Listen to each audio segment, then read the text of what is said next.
The Board of Education versus Earls was a case about whether or not it was constitutional to force students in public schools to take mandatory drug tests.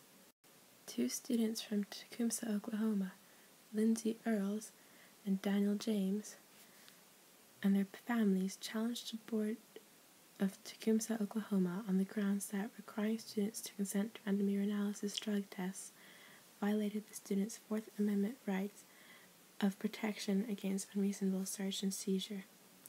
The Supreme Court, on a 5-4 vote, deemed that random drug tests were constitutional. The reasoning behind this decision is that public schools are a special environment, and so Fourth Amendment rights are treated differently in public schools than they are in other places. Because of this case, schools do not need reasonable suspicion to drug test you if you are participating in a school-run activity. Before this case, if you were in a competitive interscholastic sport, you could be subjected to random urinalysis drug testing.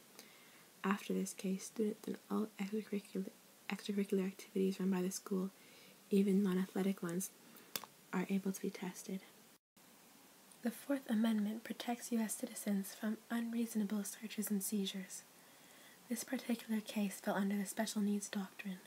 Circumstances that fall under the Special Needs Doctrine are non-criminal searches which do not need individualized suspicion. Essentially, in this circumstance, random drug tests of students who have not garnered suspicion in any way are constitutional.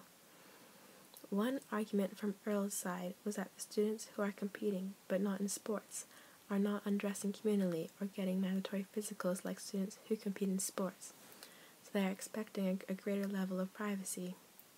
But it was decided that non-athletic programs sometimes do involve other invasions of privacy, so there is not a difference in expected levels of privacy.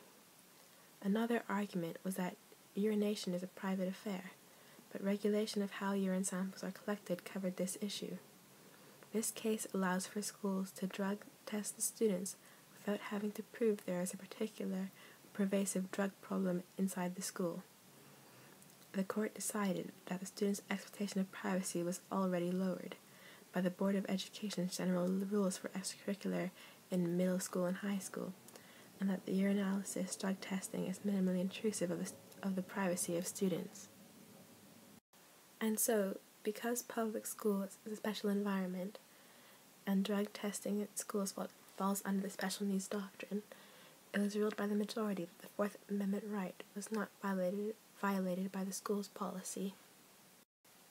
The implications of this case are that now, since this was deemed constitutional, all students participating in extracurricular sports and other clubs run through a public school can be subjected to suspicionless random drug testing. This makes it a lot easier for schools to combat drug use of the student body. Similar cases that came before would be Vernonia School District versus Acton, which deemed that random drug testing of students participating in interscholastic sports was constitutional. This case essentially extended the reach of schools when it comes to drug testing. These cases, as well as a few others such as Skinner versus Railway Labor Executives Association and National Treasury Employees Union versus Von Raab, are all part of the so-called War on Drugs declared by former President Richard Nixon in 1971, and similar cases have come up since then.